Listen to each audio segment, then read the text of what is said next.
نحمده ونصلي على رسوله الكريم اما بعد فاعوذ بالله من الشیطان الرجیم بسم اللہ الرحمن الرحیم۔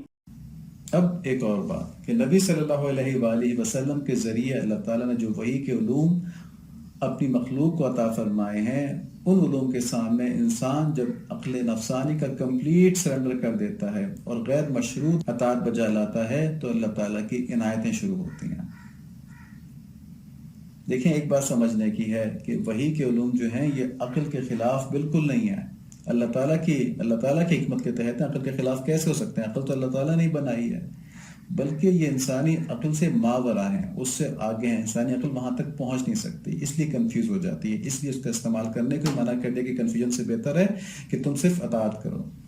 اور جب انسان ایمان بالغیب کے اثر سے غیر مشروط بلا کسی شرط کی اطاعت میں محبت کے ساتھ مشغول ہو جاتا ہے تو نفس اس اطاعت کی برکت اور تربیت سے نفس مطمئنہ کے مقام پر چلا جاتا ہے، جو خالص ابدیت کا مقام ہے۔ یعنی جیسا کہ سورہ بقرہ کے اندر آیت نمبر 285 ہے، آمن الرسول بما انزل الیہ من ربہ والمؤمنون کل آمن باللہ وملائکتہ وکتبہ ورسلہ لا نفرق بین احد من رسلہ وقالوا سمعنا واطعنا غفرانک ربنا والیک المصیر۔ یہ رسول ایمان لائے اس چیز پر جو ان کی طرف اللہ تعالیٰ کی جانب سے اتری، اور مومن بھی ایمان لائے۔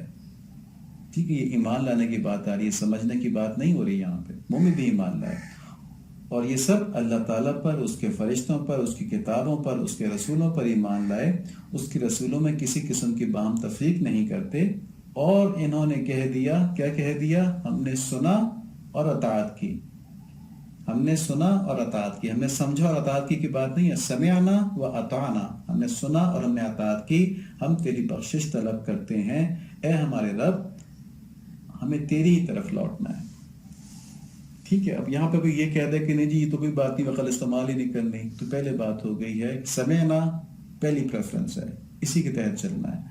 ہاں، اگر سمجھ میں آ جائے تو اللہ کا بہت شکر ادا کریں کہ اللہ تعالیٰ نے ہم کو یہ سمجھ نصیب فرمائی کہ حکمت بھی ہمارے، اس حکم کی حکمت بھی ہماری سمجھ میں آ گئی، اور اگر سمجھ میں نہ آئے تو تبدیل نہ کریں کہ ہماری عقل تو یہ کہتی ہے، حکم یہ ہے۔ عمل اسی چیز پہ کرنا ہے جو وحی کے ذریعے اور حدیث کے ذریعے اللہ تعالیٰ نے ہم تک پہنچا دیا۔ یہ عبدیت ہے، یہی عبدیت ہے کہ ہم نے سنا، سمجھ میں آیا یا نہیں، ہمیں سے سروکار نہیں، ہم نے تو بس اطاعت کی، آپ ہی ہمارے رب ہیں اور آپ کی طرف ہم نے حساب کتاب کے لیے واپس ہونا ہے۔ ہماری اطاعت سے بھی اللہ تعالیٰ کیا ہوتا ہے؟ آپ ہمیں ویسے ہی بخشتے ہیں، ہمیں معاف فرماتے ہیں۔ یہ اللہ تعالیٰ نے ہمیں اس آیت کے اندر میسج دیا۔ اور نفس جب مقام عبدیت پر آ جائے، اللہ تعالیٰ کے احکامات کے اوپر من و ان عمل شروع کر دے تو کیا ملتا ہے؟ گناہوں سے نجات ملتی ہے، اور جب گناہوں سے نجات ملتی ہے تو کیا ہوتا ہے کہ روح جو ہے وہ اپنی اصل لطافت والی حالت پر آ جاتی ہے، جو پہلے وہ گناہوں کی وجہ سے ثقیل ہو گئی تھی اور اس کے اندر وہ لطافت نہیں رہی تھی۔ اب لطافت کیا ہوتی ہے؟ جیسے کوئی چیز ڈینس ہو جائے تو وہ نیچے آتی ہے، اور جب جتنی اس کی ڈینسٹی کم ہوتی جاتی ہے اتنی وہ اوپر اٹھتی جاتی ہے۔ یہ سمجھانے کے لیے سائنٹیفک ٹرمنالوجی یوز ہو رہی ہے۔ تو جب اس کی ڈینسٹی ہوا سے کم ہو جائے تو وہ اوپر بلند ہونا شروع ہو جاتی ہے، جب اس کی ڈینسٹی ہوا سے زیادہ ہو تو وہ نیچے آنا شروع ہو جاتی ہے۔ تو اگر اس کی ڈینسٹی بالکل ہی ختم ہو جائے، کیونکہ روح جو ہے وہ تو عالم امر سے ہے نا، تو اس کی ڈینسٹی بالکل ہی ختم ہو جائے تو وہ اس کائنات سے نکل کر عالم ارواح میں پہنچ جاتی ہے، ملائے اعلیٰ میں پہنچ جاتی ہے، اور وہاں پر اس کے اوپر کائنات کے راز اور حقیقتیں کھلنا شروع ہو جاتی ہیں۔ ملائے اعلیٰ کیا چیز ہے؟ یہ وہ جگہ ہے جہاں پر کہ مقرب فرشتے اور مقرب ارواح جمع ہوتی ہیں، اور وہاں اللہ تعالیٰ کی حکمتوں کے تحت فیصلے اور باتیں ہو رہی ہوتی ہیں۔ تو جب روح کی وہاں تک پہنچ ہو جائے اس جسم کے اندر رہتے ہوئے، لیکن جسم کیونکہ گناہ سے پاک ہو گیا ہے تو روح جو ہے وہ دونوں جگہ کنیکٹ ہو جاتی ہے، پھر عالم ارواح میں بھی اور یہاں پر بھی، تو اس کے اوپر الہام کھلنا شروع ہو جاتا ہے۔ اور ایسی صورت میں کیا ہوتا ہے؟ یہ ایک باریک بات ہے، سمجھ میں آ جائے تو ٹھیک ہے، نہ سمجھ میں آئے تو تب بھی کوئی مذائقہ نہیں ہے، کیونکہ ہر ایک کے لیے اس کا جاننا ضروری نہیں ہے کہ قلب کے اوپر روح کا مکمل تصرف آ جاتا ہے، اور قلب اس تصرف سے پہلے کبھی کبھی اللہ تعالیٰ کی باتیں سن کے وجد میں آ جایا کرتا تھا اللہ تعالیٰ سے۔ کسی بزرگ کے پاس بیٹھے، انہوں نے کوئی ایسی بات کر دی، قلب کے اندر وجد آ گیا۔ یہ وقتی وجد ہے، اس کو حقیقی محبت نہیں کہیں گے، لیکن جب روح ملائے اعلیٰ سے تعلق رکھتی ہے اور جسم گناہوں سے پاک ہو جاتا ہے تو اس وقت روح کی جو محبت ہے وہ قلب کے اوپر ہمہ وقت طاری رہتی ہے۔ روح کی جو اللہ تعالیٰ سے محبت ہے وہ قلب کے اوپر ہمہ وقت طاری رہتی ہے، اور قلب جو ہے وہ اللہ تعالیٰ کی محبت میں غرق رہتا ہے، یہ نعمت مل جاتی ہے۔ اور جب روح ملائے اعلیٰ کے ساتھ تعلق رکھتی ہے تو عقل کو بھی ایک خاص مقام مل جاتا ہے جس کو سر کہتے ہیں. اور عقل اور سر کے درمیان کیا فرق ہے، اس کو اس طرح سمجھیں کہ جیسے بہت سے لوگ آ کے بتاتے ہیں کہ جھیل سیف الملوک ایک بہت ہی خوبصورت جگہ ہے، ہم نے سنا اس کو، پھر ہم نے کتابوں میں پڑھا کہ جھیل سیف الملوک جو ہے یہ بہت ہی خوبصورت جگہ ہے، تو اب ہمیں اس پر یقین آ گیا کیونکہ مختلف ذرائع سے ہمیں پتہ چلا کہ جھیل سیف الملوک ایک بہت ہی خوبصورت جگہ ہے، تو اس کی خوبصورتی پہ ہم کو یقین آ گیا، یہ عقل ہے. لیکن اگر کوئی ہم کو جھیل سیف الملوک کی ایک بہترین ویڈیو دکھا دے تو ہمیں اس خوبصورتی کا ادراک ہو جائے گا، ایک مشاہدہ ہو جائے گا، ایک ڈائریکٹ ادراک ہو جائے گا، اور اس کو ہم کہیں گے کہ اب جو یقین ہے یہ مشاہدے میں بدل گیا. تو اب یقین ایک بات کی سنی سنائی بات پر یقین اور ایک اس کو دیکھ کر یقین، ان دونوں میں فرق ہوتا ہے نا، تو یہ مشاہدہ ہو گیا. تو سر جو ہے یہ مشاہدہ کرتا ہے. اور دیکھیں ڈائریکٹ مشاہدہ نہیں ہے، ہم نے ویڈیو دیکھی ہے، یہ مثال اس لیے دی گئی کہ اللہ تعالیٰ کی حکمتوں کا ڈائریکٹ مشاہدہ نہیں ہو سکتا. تو ایک تجلی ہوتی ہے جو عالم ارواح میں ملائے اعلیٰ پہ پڑ رہی ہوتی ہے، اور جب وہاں پہ آدمی ان حقیقتوں کو دیکھتا ہے تو وہ مشاہدہ کر رہا ہوتا ہے اللہ تعالیٰ کے حسن کا، اللہ تعالیٰ کی تخلیقات کا، ان کی صفات کا، لیکن ان ڈائریکٹ مشاہدہ ہوتا ہے، یہ نا ڈائریکٹ مشاہدہ نہیں ہو سکتا. تو یہ تو ہوگی کچھ دقیق باتیں، اب ان کو ہم آسان لفظوں میں سمجھتے ہیں. 3 باتیں کہی گئی تھی نا انعام کے طور پہ. تو پہلی بات کیا تھی؟ الہام کا ملنا جو عقل سے بہتر رہنمائی کرتا ہے. تو ان اشعار میں عقل ایمانی کو خوب استعمال کرنے کے لیے کہا گیا ہے، لیکن عقل نفسانی کو آل ٹوگیدر ریجیکٹ کرنے کے لیے کہا گیا ہے، اور کہا گیا کہ عقل نفسانی کی شمع گل کرنے سے گمراہی کے راستے بند ہو جاتے ہیں اور گناہوں سے جان چھٹ جاتی ہے، اور اس وجہ سے روح کی شمع جو ہے وہ خوب روشن ہو جاتی ہے. اور روح کا تعلق ہمارے جسم کے ساتھ ساتھ عالم ارواح سے بھی بیک وقت ہوتا ہے، کیونکہ یہ ایک نہایت ہی لطیف شے ہے. لیکن دنیا کی جو ہمارے مصروفیات ہیں اور مشاغل ہیں اور گناہ ہیں، یہ روح کو اس طرف توجہ کیے رکھنے سے روکے رکھتے ہیں.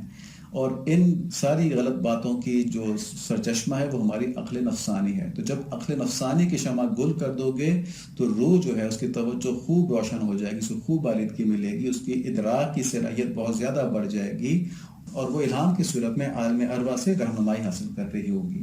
اب یہ الہام ایک ایسا براہ راست میٹافزیکل فینومینن ہے کہ جس سے انسان کے یقین اور مشاہدے میں لاکھوں گنا اضافہ ہو جاتا ہے. تو کہا نا تمہیں ایک عقل کے بدلے میں لاکھ گنا عقل ملے گی.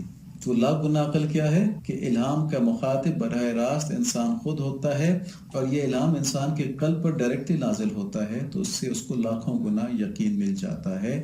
اور اسی کو مولانا روم رحمۃ اللہ علیہ فرماتے ہیں، بینی اندر خود علوم انبیاء بے کتاب و بے معید و استاد، کہ اپنے اندر تم انبیاء علیہ الصلوۃ والسلام کے علوم کو پاؤ گے.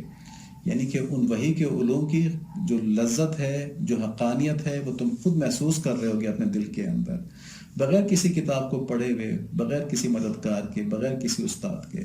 یہ جو آپ کی روح ہے نا، جب وہ ملائے اعلیٰ میں، عالم ارواح میں نیک ارواح کو، مقرب ارواح کو اور مقرب فرشتوں کو اپنا استاد بنا لے گی، تو یہاں دنیا میں اس کو کسی استاد کی ضرورت نہیں پڑے گی.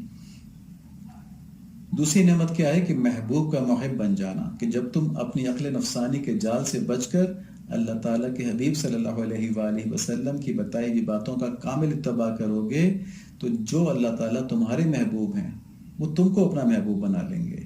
قل ان کنتم تحبون اللہ فاتبعونی یحببکم اللہ ویغفر لکم ذنوبکم واللہ غفور رحیم. کہہ دیجئے اگر تم اللہ سے محبت کرتے ہو تو میری تابعداری کرو، اللہ تعالیٰ خود تم سے محبت کرنے لگیں گے. تو اللہ تعالیٰ نے یہ بات بھی کو قرآن شریف میں بتا دی. اور تیسری نعمت کیا ہے کہ عقل نفسانی سے غنا مل جاتا ہے. یعنی جیسے جو شخص زہد کی وجہ سے اللہ تعالیٰ کی محبت میں دنیا ترک کرتا ہے تو دنیا اس کی خدمت میں دے دی جاتی ہے، اور وہ جتنا چاہتا ہے اس سے فائدہ اٹھاتا ہے. لیکن یہ الگ بات ہے کہ اس سے پھر دنیا کی نعمتوں میں کوئی لگاوٹ نہیں رہتی، اور وہ اللہ کے فضل سے دنیا کی لذات سے غنی ہو جاتا ہے، اس کو غنا حاصل ہو جاتا ہے. تو ایسے ہی جب تم اپنی عقل نفسانی کو چھوڑنے کا مجاہدہ کرو گے تو تم پر الہام کے راستے کھول دیے جائیں گے جو عقل سے لاکھوں گنا افضل ہیں، اور تم کو اس عقل نفسانی سے غنا نصیب فرما دیں گے. یعنی تمہاری دنیا کے کام جو ہیں وہ بھی عقل ایمانی اور الہام کی گائیڈنس کے ذریعے حل ہو رہے ہوں گے.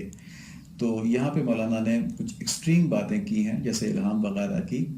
تو وہ سمجھانے کے لیے ہیں، کیونکہ جب آپ کسی چیز کو تھیوریٹیکلی ایکسپلین کرتے ہیں تو اس کی ایکسٹریمز بتاتے ہیں. ایک عقل نفسانی ہے کہ جو مستقل آخرت سے غافل رکھتی ہے، اس میں ہم یہ ایزیوم کرتے ہیں کہ آخرت کا کنٹریبیوشن زیرو ہے. اور ایک الہام ہے کہ جو ہمیں ہر لمحہ ہر چیز میں گائیڈ کر رہا ہے، تو اس میں اپنی عقل نفسانی کا استعمال زیرو ہے. تو یہ دو ایکسٹریمز ہیں، اور ظاہر ہے عام انسان کے لیے دونوں کے بیچ میں چیزیں چل رہی ہوتی ہیں. لیکن اس لیکچر کے اندر جو مولانا نے باتیں فرمائی ہیں، اس کا اصل میسج یہ ہے کہ ہم اللہ تعالیٰ کی اطاعت آخرت کی فکر رکھتے ہوئے کریں، اپنی عقل کو صرف اس طرح استعمال کریں کہ ہماری آخرت کا نقصان نہ ہو، اور ہم اپنے نفس کے خواہش کی خاطر دین کے اندر رد و بدل یا دین کو ایکسیپٹ اور ریجیکٹ کرنا جو ہے اس کو نہ کریں، بلکہ ایمان کے مطابق کریں. اللہ تعالیٰ ہمیں صحیح سمجھ نصیب فرمائے، صحیح عمل نصیب فرمائے. باتیں کچھ مشکل ہوتی ہیں، لیکن ان کی سمجھ کے اللہ تعالیٰ سے دعا کرنی چاہیے. اللہ تعالیٰ میں آسانی نصیب فرمائے اور اپنی محبت سے ہمارے قلوب کو منور فرما دیں. اللہم صلی علی محمد نبی الامی وعلی آلہ وصحبہ وبارک وسلم تسلیما کثیرا کثیرا.